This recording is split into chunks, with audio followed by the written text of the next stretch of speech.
Assalamualaikum warahmatullahi wabarakatuh. Alhamdulillahi rabbil alamin. Wassalatu wassalamu ala ashrafil anbiya wal mursalin wa ala alihi wa sahbihi ajma'in.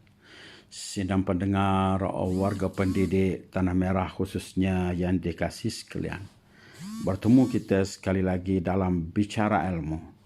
Mudah-mudahan sedikit sebanyak bicara ilmu menyuntik semangat, membersihkan mindar kita dan memberikan ilmu dan pengalaman untuk menjadi suluh pedoman dalam kehidupan kita. Sehari dua baru ini saya teringat Encik Nazir telah menceritakan tentang bagaimana nilai air berbeza apabila tempat dia dipasarkan berbeza. Maka saya nak lanjutkan perbincangan ini lebih kurang sama tapi dalam huraian yang sedikit mungkin berbeza. Iaitu seorang anak muda sedang membersihkan akuarium tuannya. Dia memandang ikan arwana agak kebiruan dengan taksub. Tanpa disedari, tuannya sudah berada di belakangnya. Tuannya tanya, "Kamu tahu berapa harga ikan itu?" Maka dia jawab, "Tidak tahu." "Cuba kamu tawarkan kepada jiran tetangga sebelah," kata tuannya. Dia pun mengambil gambar ikan dan menawarkan pergi jumpa jiran sebelah. Kemudian kembali jumpa tuannya. Ditanya, "Apa tuan, berapa harga yang diminta? Yang ditawarkan dengan harga berapa?" Tanya tuannya. Maka pemuda ini menjawab, "Jiran sebelah sanggup bayar dengan harga RM15 tuan." "Cuba kau tawarkan di kedai ikan perhiasan pula," perintah tuannya. "Baiklah tuan," jawab si anak muda. Dia terus ke kedai ikan perhiasan di bandar. "Berapa ia tawar ikan itu?" tanya tuannya. "RM250 tuan," jawab si anak muda dengan gembira. Ia fikir tuannya akan menjual ikan tersebut sebab ratusan ringgit. Dia kata, "Sekarang cuba kau tawarkan ikan ini kepada kawan saya yang bernama Pak Cik Gani." Maka pemuda ini pun bawa ikan itu sebagai bukti. Kemudian kata tuannya, "Sambil kamu jumpa Encik Gani, kawan saya, kamu bawa beberapa sijil ini, dokumen ini yang menunjukkan bahawa ikan ini pernah menyertai pertandingan dan memenangi beberapa pertandingan." Maka perintah tuannya itu, dia pun kata, "Tak apa, baik tuan." Kemudian dia pergi jumpa Pak Cik Gani. Setelah selesai, dia terus pulang jumpa tuannya. "Berapa Pak Cik Gani nak beli ikan tersebut?" Pemuda ini dengan penuh bersemangat menjawab, "RM15,000 tuan." Dia terkejut sendiri menyaksikan harga satu ikan yang boleh berbeza-beza. "Nak, wahai pemuda," kata tuannya, "sebenarnya aku sedang mengajarkan sesuatu kepada kamu. Bahawa kamu hanya akan dihargai dengan benar dan betul ketika kamu berada di dalam lingkungan yang tepat." Kita semua adalah orang biasa dalam pandangan orang-orang yang tidak kenal kita. Kita adalah orang yang menarik di mata orang yang memahami kita. Kita istimewa dalam penglihatan orang-orang yang mencintai kita. Kita adalah peribadi yang buruk bagi orang yang penuh hasad dengki dan cemburu terhadap kita. Dan kita adalah orang yang jahat dalam pemikiran orang-orang yang iri hati dengan kita. Jadi beberapa kategori kita pada pandangan orang lain ini. Pada keluarga, orang yang rapat dengan kita memangnya menyatakan kita sebagai hero. Di rakan pejabat, di sekolah pula, kalau sekiranya kita menampilkan penampilan diri yang baik dan sebagainya, orang merasakan menyatakan bahawa kita ialah orang yang akhlak baik, orang yang boleh diharapkan.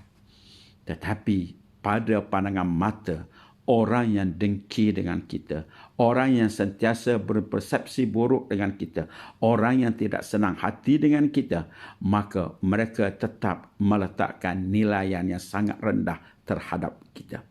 Oleh itu, kesimpulan ini yang kita nak tarik perhatian, iaitu setiap orang akan memiliki pandangannya masing-masing terhadap kita.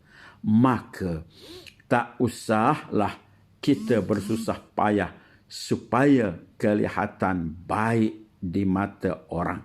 Tapi berusahalah terus melakukan kebaikan dan menjalankan apapun kerja buat kita dengan penuh keikhlasan tanpa ada sesuatu makna ataupun niat yang tersirat. Jadi itulah dia kehidupan kadangkala. Yang penting kita jaga apa yang patut kita buat, apa yang patut kita berpendirian.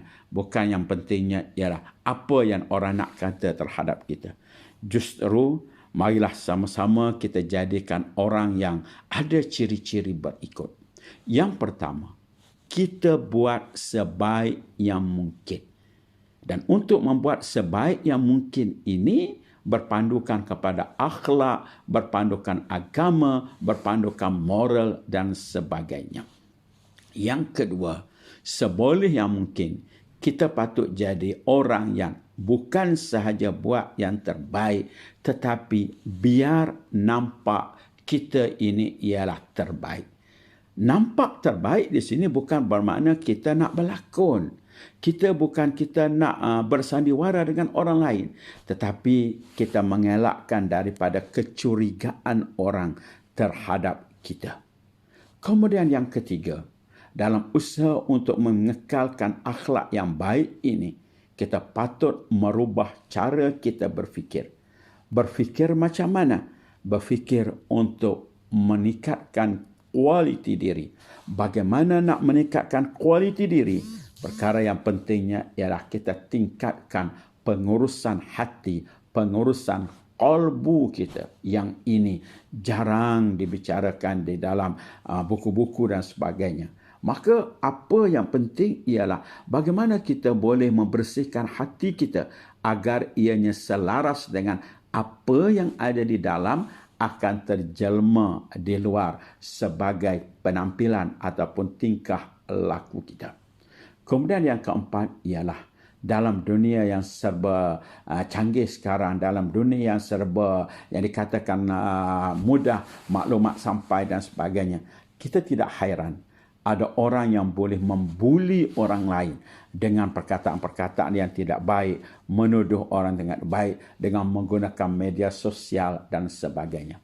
Maka apa yang penting bagi kita, jangan kita tampilkan diri sehingga membolehkan orang mentafsirkan diri kita melalui tulisan-tulisan kita dan sebagainya. Ada orang yang menilai kita berasaskan apa yang kita post di dalam Facebook, dalam WhatsApp dan sebagainya. Ada orang yang boleh berlakon, kononnya menceritakan kebaikan-kebaikan di dalam media sosial tersebut, tetapi diri tidak mengamalkan kebaikan tersebut. Ini yang patut kita elakkan. Oleh sebab itu, sahabat-sahabat yang dikasihi sekalian, marilah sama-sama kita menjadikan diri kita buat yang terbaik, dilihat yang terbaik, dan kita sebarkan kebaikan. Mudah-mudahan kita akan menjadi seorang individu yang sentiasa memberi jasa di mana saja kita berada. Berada di sekolah, kita lebarkan jasa melalui pemikiran yang produktif, pemikiran yang inovatif, pemikiran yang proaktif. Dan di dalam kerja berorganisasi pula, kita menjadi orang yang menyokong antara satu sama lain, yang saling untuk membantu, untuk memberikan idea dan sebagainya. Dan dalam bernegara, bermasyarakat pula, kita berilah sumbangan yang terbaik semengikut apa yang kita ada, keupayaan yang kita ada. Mudah-mudahan ia memberikan sedikit renungan kita pada pagi ini. Sekian, Assalamualaikum warahmatullahi wabarakatuh.